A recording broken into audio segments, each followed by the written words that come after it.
그 후에 모세와 아론이 바로에게 가서 이르되 이스라엘의 하나님 여호와께서 이렇게 말씀하시기를 내 백성을 보내라 그러면 그들이 광야에서 내 앞에 절기를 지킬 것이니라 하셨나이다. 바로가 이르되 여호와가 그에게 내가 그의 목소리를 듣고 이스라엘을 보내겠느냐 나는 여호와를 알지 못하니 이스라엘을 보내지 아니하리라. 그들이 이르되 히브리인의 하나님 우리에게 나타나셨은즉 우리가 광야로 사흘길쯤 가서 우리 하나님 여호와께 제사를 드리려 하오니 가도록 허락하소서. 여호와께서 전염병이나 칼로 우리를 치실까 두려워하나이다. 백성이 그들에게 이르되 모세와 아론아 너희가 어찌하여 백성의 노역을 쉬게 하려느냐 가서 너희의 노역이나 하라. 바로가 또 이르되 이제 이 땅의 백성이 많아졌거늘 너희가 그들로 노역을 쉬게 하는도다 하고 바로가 그날의 백성의 강독들과 기록원들에게 명령하여 이르되 너희는 백성에게 다시는 벽돌에 쓸 짚을 전과 같이 주지 말고 그들이 가서 스스로 짚을 줍게 하라. 또 그들이 전에 만든 벽돌 수요대로 그들에게 만들게 하고 강하지 말라. 그들이 게으름으로 소리질러 이르기를 우리가 가서 우리 하나님께 제사를 드리자 하나니 그 사람들의 노동을 무겁게 함으로 수고롭게 하여 그들로 거짓말을 듣지 않게 하라. 백성의 강독들과 기록원들이 나가서 백성에게 말하여 이르되 바로가 이렇게 말하기를 내가 너희에게 짚을 주지 아니하니 함께 너희는 짚을 찾을 곳으로 가서 주어라. 그러나 너희 일은 조금도 감하지 아니하리라 하셨느니라. 아멘. 모세와 아론이 바로에게 가서 하나님 말씀을 전했습니다. 그런데 굉장히 더 나쁜 일이 발생했습니다. 그 전에도 바로가 이 히브리인들이 너무 많이 번성함으로 말미암아 걱정해서 노동의 강도를 높였거든요. 물론 그때 나눴던 말씀처럼 노동의 강도가 결국은 히브리인이 이제 목축업에서 정착인으로 변모되는 데 필요한 기술을 익히는 데 도움이 되긴 했습니다. 이제 성을 짓거나 농사 전반에 관련돼서 노역을 하게 돼서 그것들을 배우게 됐죠. 그런데 오늘 모세와 아론이 하나님께 순종해서 바로에게 가서 하나님 말씀을 전했더니 바로가 이제는 말도 안 되는 지시를 내리는 겁니다. 그전에도 노동의 강도가 너무 심해서 힘들었는데 그 벽돌을 만들 때에 필요한 재료까지도 너네가 직접 구해서 그걸 만들고 그리고 결과물도 이전과 똑같은 숫만큼 만들어내라고 명령했다고 하는 겁니다. 우리가 이러한 하나님께 순종했을 때에 항상 기대하는 것이 있습니다. 저도 그런 기대를 많이 가지고 있었습니다. 뭐냐면 우리가 예수삼교회는 이제 예수님과 동행하는 것을 모토로 하고 있습니다. 근데 예수님과 동행함으로 내가 기대하는 것은 더 효율적인 일이 일어나기를 기대합니다. 그리고 내가 지금 겪고 있던 모든 고통으로부터 바로 해결되는 것을 기대합니다. 그래서 예수님과 동행하고 또 예수님께 뭔가 여쭤보면서 예수님 내가 이럴 때는 어떻게 해야 될까요? 예수님 도와주세요 라고 기도할 때 내가 바로 바라는 것은 그 문제가 지금 즉시 내가 원하는 대로 해결되는 것을 우리가 바라고 있는 것이거든요. 그래서 만약에 결과가 내가 예수님께 기도하고 또 예수님과 동행함으로 어떤 일들을 했는데 그 결과가 굉장히 내가 예상한 것보다 좋지 않다. 비효율적이거나 너무 생고생을 했다. 혹은 상황이 더 악화가 됐다 할 때는 내가 예수님과 동행하지 않아서 지금 이렇게 된 건가? 분명히 나 예수님 기도했는데 그리고 순종했는데 어찌 이런 일이 발생한 거지? 내가 순종을 잘못한 건가? 내가 예수님께 기도를 잘못한 건가? 혹은 예수님이 나를 미워하시나? 괴롭히시려고 그러나? 하고 별의별 생각들이 다 들게 됩니다. 오늘 모세와 아론은 바로 그러한 딜레마에 빠진 것 같습니다. 이 말씀의 끝에 부분에 우리가 읽지 않았지만 뒷부분에 보면 이제 그 노역에 관련된 기록을 하는 사람들이 히브리인 사람들인데 그 노역에 관련된 감독들은 애국 사람들이고 그 기록원들은 이제 그 감독을 하는 애국 사람들이 뽑은 사람들입니다. 일이 잘 진행될 수 있도록 중간관리 역할을 하는 사람들이거든요. 그 나중에 그 애국의 감독관들이 일의 결과들이 제때에 제대로 된 수량이 나오지 않으니까 바로 왕이 명령한 대로 나오지 않으니까 히브리 기록관들, 중간 관리자들을 막 때렸어요. 너네 왜 똑바로 제대로 결과물을 내지 못하냐고 때렸어요. 그러니까 히브리 기록관들 생각할 때 이제 큰일 났다. 우리는 그전에도 노역의 강도가 너무 심해가지고 힘들었는데 지금은 그 재료까지 너네가 직접 가져다가 구해가지고 하려니까 시간이 더 많이 걸리니까 그 시간 내에 하루 안에 목표량을 채울 수 없는 상황이 된 거예요. 근데 그 히브리 기록관들이 나중에 바로한테 가서 우리가 이제 할 수가 없습니다. 그때 바로 왕은 무슨 소리나 똑바로 해라 이렇게 얘기를 했습니다. 히브리 기록원들이 나올 때 마침 모세와 아론을 발견하고 이렇게 한탄하고 원망합니다. 야, 너네 때문에 그렇다. 하나님께서 너네를 판단하시기를 원한다. 그러니까 즉 히브리 기록원들이 볼 때는 지금 모세와 아론이 잘못하고 있다. 하나님 앞에도 잘못하고 있다라고 판단한 거예요. 그러니까 하나님께서 너네를 제대로 심판하기를 원한다는 식으로 기록원들이 얘기를 합니다. 그러니까 모세와 아론은, 특히 모세는 이 얘기를 듣고서 하나님 앞에 하소연을 합니다. 내가 하나님 어떻게 이렇게 된 이런 일들이 어떻게 발생합니까? 22절에 제가 읽겠습니다. 모세가 여호와께 돌아와서 아뢰되 주여 어찌하여 이 백성이 학대를 당하게 하셨나이까? 어찌하여 나를 보내셨나이까? 그러니까 하나님이 지금 뭔가 잘못하신 것 같고 또 어찌하여 나를 보내셨습니까? 하고 이 일들의 책임을 자기가 다 짊어지면서 하나님께 이제 원망하고 또 그 고통들을 막 토로하는 일들입니다. 내가 바로에게 들어가서 주의 이름으로 말한 후부터 23절의 말씀인데 그가 이 백성을 더 학대하며 주께서도 주의 백성을 구원하지 아니하시나이다. 내가 순종함으로 나아갔는데 상황이 더 꼬였습니다. 어떡합니까? 내가 책임자로 나갔는데 하필이면 내가 한 순종 때문에 내 주변에 있는 모든 상황들이 더 어그러지고 다른 사람들 더 힘들어지고 그 모든 눈총들이 누굴 향하게 됩니까? 나에게 향하게 됐다고 하는 겁니다. 그 앞에서 기록원들이 바로를 떠나 나올 때 모세와 아론에게 이렇게 얘기했다고 합니다. 21절에 그들에게 이르되, 즉 모세와 아론에게 그 히브리 기록원들이 중간 관리자들이 얘기합니다. 너희가 우리를 바로의 눈과 그의 신하의 눈에 미운 것이 되게 했다. 미운 털 박히게 했다. 너네가 우리 히브리 백성들이 이제 하나님께 제사 지낼 수 있도록 우리를 조금 놔주세요. 잠깐 다녀오겠습니다 하는 그 얘기들이 오히려 바로에게 또 그 신하들에게 미운 털 박히게 했다. 그들의 손에 칼을 주어 우리를 죽이게 하는도다. 목표량을 이루지 못하면 순종하지 않는 게 되니까 왕의 명령을 어기게 되는 거니까 우리 이제 다 죽게 됐다. 그러면서 이제 모세와 아론에게 히브리 기록원들이 하는 말이 여호와는 너희를 살피시고 판단하기를 원하노라. 그러니까 그들이 하나님의 음성을 들은 것까지, 그들이 하나님과 동행하고 있는 것까지 의심하게 되는 거예요. 여호와께서 너희가 잘못했다고 하는 것을 판단하기를 원한다라고 히브리 기록원들이 얘기하는 겁니다. 여러분, 모세가 아주 튼튼한 사람이 아니에요. 왜냐하면 3장에 또 4장에 함께 나눴던 말씀들에 의하면 하나님께서 모세를 불렀을 때 왜 저를 부르십니까? 저는 그럴 수 있는 자격이 없는 사람입니다 라고, 이게 겸손이 아니라 진짜 쫄려가지고 자기가 예전에 40년 동안에는 애굽의 왕궁에 살았고 또 살인을 저지르고 도망 나온 이후에 40년 동안은 그냥 자기의 장인 어른의 산업, 즉 양떼를 모는 일들 하면서 자존감이 굉장히 많이 낮아졌어요.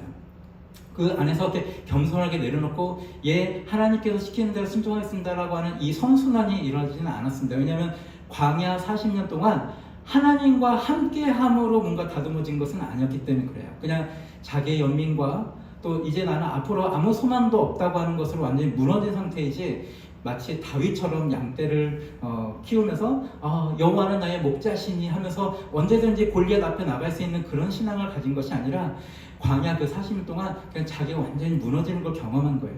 그래서 하나님께서 모세에게 이제 네가 가서 애굽에 있는 내 백성을 이끌어내라 할 때 저는 안 돼요. 저는 그런 사람이 아니에요. 저는 못하는 사람입니다. 얘기를 합니다. 바로 앞에 장에서 또 하나님께서 어떤 식으로 기적을 풀었냐면, 모세가 하도 그러니까 자, 지팡이 있지? 지팡이를 던져라. 그러니까 던지니까 뱀이 돼요. 그 지팡이의 꼬리를 잡아라. 이렇게 잡으니까 다시 지팡이 됩니다. 그래도 모세는 여전히 그 마음에 나는 못해요 그러는 사람인 거죠. 그러니까 하나님이 모세야, 네 손을 품에 넣어봐라. 그리고 꺼내보니까 문둥병이 걸렸어요. 문둥병이라고 하면 혐오의 말이니까 나병, 한센병이 걸렸어요. 그리고 다시 손에 넣어봐라, 꺼내봐라 했더니 다시 완쾌가 됐어요. 놀라운 일인 거죠. 그럼에도 불구하고 모세는 저는 못해요. 저는 왜냐하면 말을 잘 못하는 사람입니다. 근데 모세가 착각한 거죠. 하나님의 말씀은, 하나님의 모세를 향한 명령은 가서 내가 한 말을 그대로 전하기만 하면 되는 거였거든요. 근데 모세가 생각할 때는 내가 가서 말로 막 무엇인가를 설득해야 한다. 즉 우리가 앞서서 계속 봤던 거, 리브가, 야곱, 그들이 했던 실수들이 뭡니까? 하나님 말씀하신 걸 내가 이루려고 하는 것이잖아요. 그러니까 내가 막 무엇인가 꾸미려고 하는 거. 모세도 그 생각을 가진 거예요. 하나님이 명령하셨어요. 가서 이 물건을 사라 라고 말씀을 우리에게 만약에 하셨으면 가서 그래 이 물건을 사라고 하셨으니까 가서 사는데, 만약에 그 물건을 사려고 하는데 막 장애가 발생하고 물건이 너무 비싸서 못 사게 되는 상황들이면 내가 거기서 무엇인가 어떻게 더 할 생각을 우리가 하게 된다고 하는 것이죠. 그런데 하나님께서 모세에게 말씀하신 것은 가서 그냥 내 말을 전하라고 하는 겁니다. 근데 모세가 보낼 만한 사람을 보내십시오 계속 얘기하니까 하나님이 어떻게 하세요? 화가 나셨다고 성경에 기록이 되어 있어요.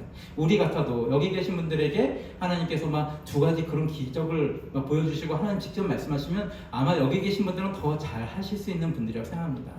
근데 하나님께 화를 내시면서 그래 너 탈락, 너 아니어도 다른 사람 많아 이렇게 하시지 않고 아론을 붙여줄게. 이게 참 하나님의 은혜입니다. 우리가 계속 징징대면서 저는 못해요, 무서워요, 주님과 동행하는 거 힘들어요, 주님과 동행했을 때 안 좋은 결과들이 생기면 어떡해요, 제가 주님과 동행한다고 하고 또 주님께 기도하고 예수님께 응답을 듣고 이렇게 행동한다고 해서 그것이 사실이면 어떻게 하고 막 계속 우리가 불안증을 얘기할 때 예수님은 우리를 야 됐어, 너에게 내가 명령하지 않을 거야, 너 아웃 이렇게 하시지 않는다는 거예요. 하나님은 여기서 어떻게 하시냐면 그래 네 형 아론이 말을 잘하는 걸 내가 알고 있어, 아론을 붙여줄게. 그러니까 화를 내시면서도 우리에게 대안을 주시고 딱 우리가 잘 할 수 있도록 도와주신다는 거죠. 그러니까 아론은 어떤 역할을 하냐면 이제 모세가 이스라엘 백성에게, 그러니까 히브리인들에게 하나님께서 나를 부르시고 어쩌고저쩌고 하는 걸 얘기할 때 아론이 이제 그 배경 지식들을 가지고 잘 얘기하는 역할을 해요. 근데 애굽왕 바로에게 나갈 때는 모세가 직접 나가서 얘기를 해야 되는 상황들이 된 거죠. 근데 오늘 이 말씀을 볼 때에 모세가 착각하고 있는 것들이 있죠. 뭐냐면 하나님의 말씀에 내가 지금 순종하면 바로 내가 기대한, 내가 두려워하지 않을 만한 그 일이 바로 이루어질 것이다 라고 하는 것이에요. 사랑하는 성도 여러분, 우리가 예수님과 동행하고 또 예수님께 기도하고 예수님께서 이렇게 말씀하시는 것 같다 라고 하고 어떤 행동할 때 그것이 항상 우리가 기대하는 바처럼 이루어지지 않는다고 하는 겁니다. 때로는 그렇습니다. 때로는 우리가 예수님께 순종하여 응답받고 행동했을 때 와 굉장히 극효율의 일이 발생할 수도 있어요. 갔더니 원래는 굉장히 막 높은 가격인데 갑자기 예수님께 순종해서 갔더니 굉장히 반값 세일. 와 역시 예수님께 순종하길 잘했어. 역시 예수님이 우리의 공급자이셔. 이렇게 얻을 수 있지만 갔는데 내가 생각한 것보다 훨씬 높은 가격이에요. 그리고 거기서 예수님 저는 저 물건을 사는 게 부담스럽습니다. 더 싼 거 사면 안 될까요? 근데 예수님은 저걸 사라. 그래서 저걸 샀는데 그게 또 마침 고장이 나. 막 이런 상황들이 되면 굉장히 내가 예수님께 지금 잘 순종하고 있나? 예수님은 왜 나를 더 어려운 가운데에 몰아넣으시는 건가? 그런 생각을 우리가 하게 됩니다. 오늘 모세가 바로 그런 생각을 하게 되었습니다. 오늘 제가 설교 제목을 순종에 따르는 것이라고 했습니다. 그러니까 순종을 해 나아갈 때에 우리에게 발생할 수 있는 것, 그 순종함에 따라오는 것들에 대해서 얘기하는 것입니다. 우리는 때로 순종할 때마다 좋은 것들, 극효율을 기대하지만 하나님의 크신 생각에선 지금 당장의 그 극효율과 또 우리가 기대하는 그 일들이 바로 이루는 것을 하나님께서 원하시지 않을 때가 있습니다. 왜냐하면 그 다음 장에 6장 1절에 제가 읽겠습니다. 여호와께서 모세에게 이르시되 이제 내가 바로에게 하는 일을 네가 보리라. 강한 손으로 말미암아 바로가 그들을 보내리라. 강한 손으로 말미암아 바로가 그들을 그의 땅에서 쫓아내리라. 이렇게 기록되어 있습니다. 즉 하나님은 여기서 두 번의 반복적인 얘기를 합니다. 강한 손으로 말미암아를 한 절 안에 두 번 얘기합니다. 이게 뭐냐면 그 일들을 통해서 하나님의 영광을 더 드러내야 하는 목적이 하나님께는 있으신 거예요. 우리가 예수님께 순종하면서 발생하는 어떤 너무 낮은 효율 혹은 우리가 기대하지 않은 어떤 일들이 발생했을 때 여러분 낙심하지 마십시오. 그리고 의심도 하지 마십시오. 내가 하나님의 말씀을 제대로 들은 거 아닌 거 아니야? 내가 예수님께 지금 기도한 것이 잘못 기도한 거 아니야? 낙심하지 마십시오. 히브리인 기록인들이 모세하고 아론에게 그렇게 얘기한 거예요. 너네 하나님께 지금 잘못 들었지. 하나님과 지금 동행한 거 아니지. 너네 하나님께 지금 잘못한 거지. 하나님께서 너희를 잘 판단하시기를, 그러니까 벌하시기를 내가 원한다라고 히브리 기록인들이 모세 아론에게 얘기했어요. 우리가 분명히 기도하고 있는데, 근데 여러분 잘 기억하십시오. 예수님은 까다롭게 우리를 인도하시는 분이 아니세요. 그러면 예수님 왜 필요하세요? 임마누엘 되시는 하나님이신 예수님이 우리 함께 하시기 위해서는 우리에게 잘 하나님의 뜻이 잘 이루어질 수 있도록 돕는 분으로 계신 거예요. 성령 하나님도 우리에게 보혜사, 즉 돕는 분으로 계신 거예요. 예수님이 물리적으로 우리 함께 하실 수 없지만 선물로 우리에게 주신, 또 예수님이 아버지께 구하여 우리에게 주신 그 성령님이 우리를 친절하게 도와주기 위해서 우리 가운데 계신 거예요. 그러니 거기에 막 까다롭고 누가 막 계룡산에서 20년 돌을 닦고 내려와야지만 예수님의 음성을 제대로 듣는다, 이런 거 아닌 거예요. 오히려 어린아이 같은 마음, 어린아이라도 주님께 기도했을 때 응답받을 수 있는 것. 너희가 무엇이든지 내게 구하라, 그럼 내가 이루리라고 예수님 말씀하셨어요. 그러니까 내가 누구든지 주여 주여 하는 자마다 이루어지는 건 아니지만, 우리가 원하는 대로 이루어지는 건 아니지만, 누구든지 내 음성을 듣고 마음의 문을 여는 사람마다 내가 들어가 그와 같이 거하리라고 예수님이 요한계시록에 말씀하시잖아요.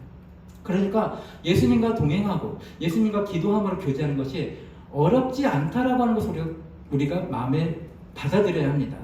때로 우리가 원하는 바대로 이루어지지 않는 걸 보면서 이건 진짜 예수님과 동행하는 게 어려운 거구나, 이렇게 착각을 하시지 않길 주님의 이름으로 축복합니다. 오늘 모세와 아론이 그 착각의 위험 속에 빠져들었던 거예요. 그렇지만 하나님께 다시 얘기하시잖아요. 내가 강한 손으로 6장 1절에 이렇게 2번 말씀하시면서 내가 얼마나 강한지 이 히브리인들에게 너희의 하나님이 나다라고 하는 것을 보여주기 위해서 지금 이 상황이 악화되고 있는 것을 내가 계획했다고 말씀하고 계신 거예요. 근데 이게 지금 처음 얘기한 게 아니에요. 오히려 4장이나 3장에도 하나님이 모세에게 말씀하실 때 뭐라고 했냐면, 너가 가서 뭐 얘기하고 기적을 베풀 때, 오늘 사실 이 말씀에도 그렇습니다. 기적을 베풀고 그럴 때 바로가 꿈쩍도 안 할 거야 라고 미리 말씀하셨어요. 그래서 내 장자인 이스라엘 백성을 내놔라, 그렇지 않으면 너네의 장자들이 죽게 될 것이다 라고 하는 것도 이미 미리 말씀을 하셨어요. 4장에 말씀을 하셨어요. 근데 모세가 그걸 들었음에도 사실 지금 왜 나를 보내세요? 막 이런 생각들 때문에 그 말씀이 우리가 사실 사람이 한 번 얘기한다고 다 듣지 않잖아요. 우리 어린 자녀들도 그렇지만 사실 어른들도 마찬가지예요. 어른들도 자 이쪽으로 가세요 하고 저쪽으로 가세요, 여기서는 이렇게 하셔야 합니다, 아무리 얘기해도 그걸 똑바로 듣지 않아요. 군대 훈련소에서 굉장히 저도 뭐 옛날 일이긴 하지만 저는 좀 늦게 군대를 가게 됐고, 그리고 춘천으로 갔어요. 춘천 맞죠? 아니구나. 청주로 갔나요? 갑자기 기억이 안 나네요. 갑자기 기억이 안 납니다. 근데 가는데 좀 성향들이 조금 안 좋은 사람들이 모여 있는 훈련소였어요. 그러니까 막 감옥도 갔다 오고, 그리고 막 저처럼 나이가 많이 들어가서 간 사람들이 이렇게 와 있는 곳이었는데, 거기서 사람들이 갑자기 딱 집중하게 되는 상황이 생겼어요. 그 전까지는 조교들이 자기 나이가 어리고 사회생활도 이미 해온 사람도 있고 감옥에도 갔다 온 사람이 있기 때문에, 감옥을 길게 갔다 오면 군대 면제되지만 짧게 갔다 오면 군대에 오게 됩니다. 근데 사람들이 다 말을 안 듣는데, 어떤 훈련에서 갑자기 사람들이 다 집중하게 되면 수류탄 실제로 던질 훈련에서 수류탄을 실제로 던지는 훈련에서 앞서서 그 시범 보이는 이제 중대장이었을 거예요. 그러니까 조교한테도 안 맡기고 실제로 펑 터지는 거니까, 자 모두 나를 잘 봐 하고 우리가 이제 했던 것처럼 안전핀 제거 뭐 한 다음에 클립 잡아 한 다음에 슉 던지니까 물속에 던졌는데 펑 터진 거예요. 그러니까 그 전까지 말 안 듣던 애들이 갑자기 눈이 동그라지면서 말을 막 집중하고 그걸 잘 듣는 거예요. 그러니까 참 사람이 그 전까지 다른 명령들은 다 말을 안 듣고 그냥 정신없고 막 그러지만, 정말 자기에게 중요한 일들이 생겼을 때 그런다는 거죠. 모세에게도 분명히 하나님께서 말씀하셨어요. 장자에 대해서도 얘기했고, 바로가 너네가 지금 가서 한번 얘기할 때 듣지 않을까 다 얘기했지만, 막상 자기에게 어떤 현실이 닥쳐오니까 그 하나님께서 말씀하신 걸 다 잊어버린 거예요. 사랑하는 성도 여러분, 예수님이 여러분과 동행하십니다. 그리고 여러분이 하나님의 뜻 가운데 잘 진행되며 또 번성하고 생육하고 그렇게 여러분들이 이 땅을 다스리는 하나님의 자녀로 잘 살아갈 수 있기를 예수님이 최선을 다해서 지금 노력하고 계십니다. 그래서 우리가 예수님과 동행하고 또 교회 안에서 섬기는 것들이 하나님 아버지 뜻 안에서 잘 이루어질 수 있도록 또 성령께서도 일하시고 계세요. 근데 이 부분들이 우리에게 잘 휘발유처럼 막 뭐 어떤 기체처럼 날아가지 않기를 주님의 이름으로 축복합니다. 근데 모세에게도 잠깐 그런 어려움들이 현실에서 주님께 순종하며 나아갔을 때 자기가 원하지 않는 또 바라지 않는 결과들이 일어나다 보니까 쉽게 흔들려져 버리는 거예요. 말씀을 오늘은 일찍 정리하겠습니다. 하나님께서 우리와 함께 하십니다. 예수 그리스도로 예수님을 통해서 우리와 함께 하십니다. 근데 순종할 때 여러분 잘 기억하셔야 되는 게 몇 가지가 있습니다. 순종할 때 따라오는 것이 무엇이냐면 생각보다 우리가 원하는 결과대로 그대로 바로 지금 이루어지지 않을 확률이 되게 높다라고 하는 겁니다. 예수님께 순종함으로 바로 그런 기대들이 우리가 갖고 있는 기대들이 이루어지지 않을 수 있다라고 하는 것을 여러분 염두에 두십시오. 근데 그러면 참 크리스찬의 삶은 굉장히 일반 그냥 보통 사람들보다 좋은 게 무엇이냐 이렇게 생각할 수 있지만 여러분 방금 하나님께서 말씀하신 것처럼 오히려 그 일들을 통해서 하나님께서 크게 더 영광을 나타내시려고 지금 내가 순종했음에도 불구하고 이런 비효율적인 일이거나 혹은 나에게 순종했는데 더 압박이 오거나 순종했는데 저 사람과의 관계가 더 안 좋아지거나 하는 일들이 일어날 수도 있겠다. 예수님이 뭐라고 말씀하셨냐면 마태복음 10장 34절의 말씀을 읽겠습니다. 내가 세상에 화평을 주러 온 줄로 생각하지 말라. 화평이 아니라 검을 주러 왔노라 라고 말씀하셨습니다. 예수님이 그렇지만 싸움을 부추기려고 이 말씀하신 것이 아니에요. 예수님은 또 동시에 다른 말씀을 이렇게 얘기하십니다. 가능하면 너희가 할 수만 있거든 많은 사람들과 화평하도록 하라라고 말씀을 또 하세요. 그런데 예수님은 화평을 주러 온 것이 아니라 검을 주러 왔다고 하시는 말씀은 결국 우리가 순종하면서 나아갈 때 예수님과 순종해서 나아갈 때 우리가 그냥 기대하는 그대로 되지 않을 확률이 높다고 하는 겁니다. 왜냐하면 이 바로 왕도 지금 그런 것처럼 바로도 그런 것처럼 자기가 원하고 붙잡으려고 하는 자기의 이익이 있어요. 자기의 포지션이 있어요. 근데 그것을 놓치고 싶어 하지 않고 자기 뜻대로 우리를 어떻게 하고 싶어 하는 그런 마음들이 있는 이 세상에서 우리가 예수님께 순종하고 나아갈 때 그것이 자꾸만 거슬리는 일이 발생한다고 하는 거예요. 저들은 자기의 의를 주장하고 우리는 예수님께 순종하는 걸 하다 보니까 이게 자꾸만 부딪히는 거죠. 바로에게도 그런 일이 발생한 거 아닙니까? 하나님께서 말씀하셔서 하나님의 여호와 하나님의 백성을 잠깐 제사 드리러 보내주십시오 할 때 자기가 갖고 있는 그 이익과 배치되기 때문에 지금 이 갈등들이 일어나는 것이죠. 그래서 우리가 생각할 때 순종할 때 우리가 염두에 될 것은 그대로 우리가 순종을 정확히 한다고 해도 우리가 바라는 대로 이루어지지 않을 확률이 되게 높다. 그리고 우리가 정확히 순종을 하더라도 혹은 우리가 약간의 미스가 있더라도 아무튼 순종하게 됐을 때 모든 인간관계가 다 화목하게 되지 않을 수도 있다. 오히려 원망함을 듣거나 혹은 너네 예수님교회 너네 하나님께 제대로 동행하지 않는 교회 아니야? 너 제대로 동행하지 않는 사람 아니야? 이런 말을 들을 수도 있다. 그렇지만 그 모든 것들에 여러분 흔들리지 마십시오. 그리고 낙심도 하지 마시고 분도 내실 필요 없습니다. 하나님께 우리가 예수님과 함께 동행하고 순종하는 일이 그렇게 복잡한 것이 아니기 때문에 여러분이 대부분 예수님과 잘 동행하시는 분이실 겁니다. 근데 그런 결과들이 날 때는 하나님께서 이 일들을 통해 당신의 강한 손을 더 드러내기를 원하시는구나. 내 삶 가운데 그냥 내가 순종함으로 그냥 그 표현을 얻었네. 되게 저렴하게 좋은 제품 샀네. 이런 게 아니라 하나님의 놀라우신 은혜를 지금 내가 체험할 수 있도록 혹은 다른 사람들이 그 하나님의 놀라우신 영광을 나를 통해서 보게 하시려고 이러시는 거구나. 바울과 실라도 역시 그렇습니다. 하나님께 순종하여 혹은 예수 그리스도의 능력으로 그들이 이적을 베풀었을 때 오히려 많이 매맞고 감옥에 갇혔지만 거기서 찬미했어요. 그랬더니 그 감옥에 있던 간수장을 통해서 간수장이 예수님을 영접하게 됐고 또 우리가 매맞았다고 하는 것에 집중하면 안 됩니다. 그 간수장을 통해서 점점 그 간수장이 할 수 있는 복음을 증거할 수 있는 모든 영역 가운데 복음이 전달되었다고 하는 것이죠. 말씀을 정리합니다. 주님께서 우리와 동행하심으로 발생하는 모든 일들을 하나님을 기대함으로 맞이하시기를 주님의 축복합니다. 우리 같이 찬양하시겠습니다. 찬송가